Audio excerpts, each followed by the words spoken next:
तो हेलो दोस्तों, आज हम आपसे मिल रहे हैं पहले वीडियो और पहले टॉपिक के साथ। पहला टॉपिक है हमारा, आखिर भारत से और इस दुनिया से हिंदुत्व आखिर कम क्यों होता जा रहा है, हिंदू लोग आखिर कम क्यों होते जा रहे हैं। तो आइए चलो शुरू करते हैं। 2 बच्चे हैं मीठी खीर, इससे ज़्यादा बाबासीर।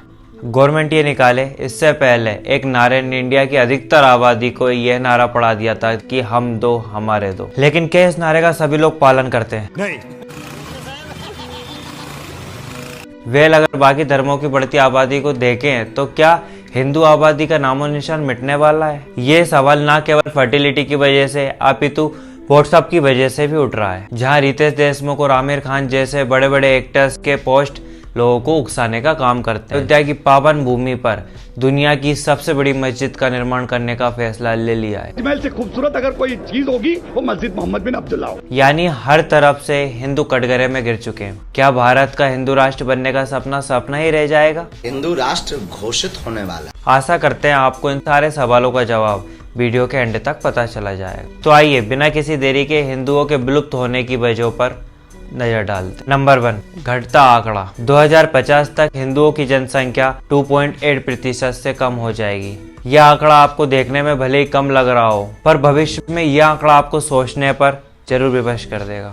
तो वहीं 2050 तक मुस्लिम भाइयों की बात करें तो उनका आंकड़ा ज्यादा नजर आएगा, हिंदुओं के मुकाबले डबल। हिंदू दुनिया में ही नहीं बल्कि भारत में भी कम होते जा रहे हैं, क्योंकि इंडिपेंडेंस के समय भारत में 84% हिंदू रहा करते थे। और अगर उससे पहले की बात करें तो हिंदू न केवल भारत में दुनिया के कई कोनों में निवास करते थे, लेकिन अब न केवल वहां पर बल्कि हिंदुओं को खुद अपने देश में खतरा है। जहां 2015 में पहली बार हुआ कि हिंदुओं की जनसंख्या 84% से घटकर 80% के नीचे, मतलब ऐसे ही चलता रहा तो ये आंकड़ा 40% से 50% तक होने में ज्यादा साल नहीं लगेंगे। नंबर 2, खुद की पिटाई। अगर मैं कहूँ कि भारत को बाकी धर्मों से नहीं बल्कि हिंदुओं से ही खतरा है, ये मेरा नहीं बल्कि कई लोगों का मानना है। क्योंकि जहां हिंदू भारत में राम मंदिर बनने पर खुश हो रहे हैं, भाई उससे थोड़ी सी दूरी पर दुनिया की सबसे बड़ी मस्जिद का निर्माण किया जा रहा है। और इसके काम की शुरुआत करने के लिए इमाम काबा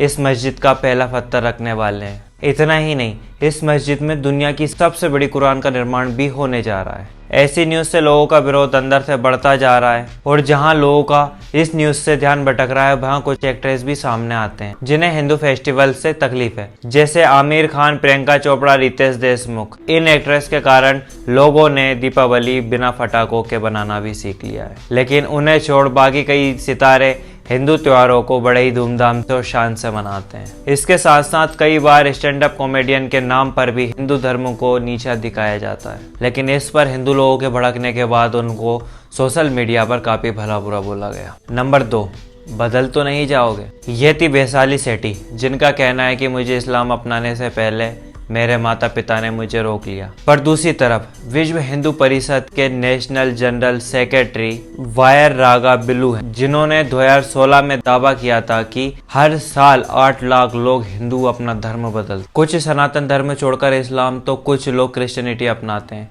हिंदू धर्म के बाद भारत के दूसरे और तीसरे नंबर के सबसे बड़े धर्म इस्लाम और क्रिश्चियनिटी हैं, और ये धर्म सिर्फ भारत में ही नहीं बल्कि पूरी दुनिया में करवजन कर रहे हैं। व्यू रिसर्च रिपोर्ट की माने तो अगले 4 दशक में क्रिश्चियनिटी दुनिया का सबसे बड़ा धर्म बन जाएगा। पर इस्लाम तेजी से बढ़ने वाला धर्म है जो 2050 तक क्रिश्चियनिटी को टक्कर देगा। ऐसी टक्कर जिससे 2050 तक यूरोप के 10% लोग इस्लाम धर्म के होंगे। तो भारत में हिंदुओं की मेजोरिटी होने के बाद भी मुस्लिम सबसे ज़्यादा हमारे देश में बसेंगे, जिनकी पॉपुलेशन फैमिली बढ़ने के साथ साथ कन्वर्जन से भी बढ़ेगी। वैसे फ्रीडम ऑफ रिलीजन का हक भारतीय संविधान का आर्टिकल 25 सभी को देता है, पर जहाँ पर लोग अपनी मर्जी से धर्म बदलते हैं वहाँ पर कुछ लोगों के साथ जबरदस्ती भी हो रही है। महाराष्ट्र के डाउन गांव से ये तक सामने आया था कि 17-18 साल की हिंदू लड़कियों को कन्वर्जन करने पर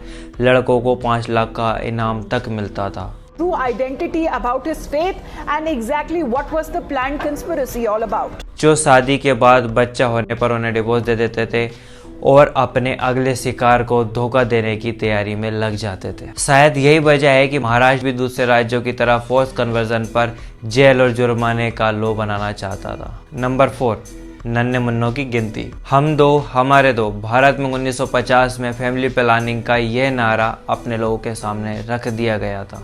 आज़ादी के बाद देश के डेवलपमेंट के लिए धीरे धीरे पॉपुलेशन का बढ़ाना भी जरूरी था। उस समय हमारे देश की महिलाओं की फर्टिलिटी रेट 5.9 थी, यानी कि हर महिला अपने बच्चा पैदा करने के समय पे 5 बच्चे पैदा कर सकती थी। कुछ वक्त बीता और हिंदू महिलाओं की फर्टिलिटी रेट घटकर 3.3 और मुस्लिम महिलाओं की फर्टिलिटी रेट 4.4 थी। मतलब कि ऑन एवरेज हिंदू महिलाओं के 3 बच्चे और मुस्लिम महिलाओं के 4 बच्चे होते थे। हालांकि 2015 तक हिंदू महिलाओं और मुस्लिम महिलाओं की फर्टिलिटी रेट घटकर 2.1 और 2.6 रह गई थी, लेकिन अब भी मुस्लिम महिलाओं की फर्टिलिटी रेट ज़्यादा थी। नतीजा देखकर हर तरफ सिर्फ यही अफवाह फैलने लगी कि आगे चलकर भारत से हिंदुओं का नामो निशान मिट जाएगा और बाकी की हर जगह आपको दूसरे धर्म के लोग देखने को मिलेंगे। पर अगर आप ध्यान से देखें तो हिंदू महिलाओं की फर्टिलिटी रेट के मुकाबले मुस्लिम महिलाओं की फर्टिलिटी रेट में गिरावट ज़्यादा नजर आएगी। मतलब भले ही ज़्यादा गिनती उनकी हो, पर बड़ी गिरावट भी उनकी फर्टिलिटी में है। इसके बावजूद कई लोगों ने सच को आधा बताकर इसका फ़ायदा उठाने के साथ साथ हिंदू और हिंदुस्तान को बचाने के लिए हर परिवार को 2 बच्चे पैदा करने की नसीहत दी थी। नंबर 5, इंडियंस का भारत से विदेश चले जाना। जैसे इंडियंस डंकी मारकर भारत से विदेश चले जाते हैं, वैसे ही क्या विदेशी भारत में आते हैं? वे लोग आते हैं, खाते हैं, घूमते हैं और इसके बाद यहीं पर सो जाते हैं। और 2010 की रिपोर्ट की माने तो 4 लाख से भी ज़्यादा लोग इंडिया में शरणार्थी बनकर जीवन यापन कर रहे हैं। हालांकि इस चीज़ से हिंदुस्तान 2010 से नहीं बल्कि 1947 पार्टीशन के समय से जूझ रहा है। वो भी इसलिए क्योंकि इंडिया एक मल्टी रिलीजियस कंट्री है, जिसकी वजह से श्रीलंका में जब सिविल वॉर हुआ तो वहाँ के कई तमिल लोगों ने भारत आने का फैसला लिया और ऐसा ही हाल म्यांमार के लोगों को देखना पड़ा, जिसके कारण उन्हें इंडिया आना पड़ा। लेकिन ऐसा नहीं है कि उस समय इंडिया की सरकार ने इन सबको रोकने की कोशिश नहीं करी, लेकिन इंडिया में आने वाले लोगों की तादाद देखकर भारत सरकार भी चकमा खा गई और देखते ही देखते म्यांमार और श्रीलंका से भारत के लिए तोहफे में बुद्धिज्म आया। इसके अलावा भारत में मुस्लिम कंट्री के भी कई इमिग्रेंट यानी कि वहाँ के लोग गुजारा कर रहे हैं, जहाँ इंडिया के लिए ये आज भी एक सरदर्द है। वहीं सरकार ने इसके हल के लिए एक लॉ बनाया है। इसमें लिखा था कि सिटीजनशिप अपॉइंटमेंट एक्ट के तहत पाकिस्तान, अफगानिस्तान और बांग्लादेश के हिंदू, फारसी, सिख, ईसाई, क्रिश्चियन और बुद्धिज्म को ही हिंदुस्तान पनाह दे सकता है। मतलब अभी साफ हो चुका है कि भारत में दूसरे धर्मों का ज़्यादा प्रचार भारत सरकार अब बर्दाश्त नहीं करने वाली। लेकिन फिर भी 2022 की रिपोर्ट में म्यांमार के रोहिंग्या शरणार्थियों की संख्या 40,000 बताई जा रही है। नंबर 6, पढ़ोगे लिखोगे तो बनोगे नवाब। आज दुनिया इतनी आगे निकल चुकी है कि अगर आपके पास 4 डिग्री ना हो तो आपको इंटरव्यू के लिए बुलाया नहीं जाता। हैरान करने वाली बात यह है कि 50% मुस्लिम 2016 तक पढ़ाई से दूर ही थे।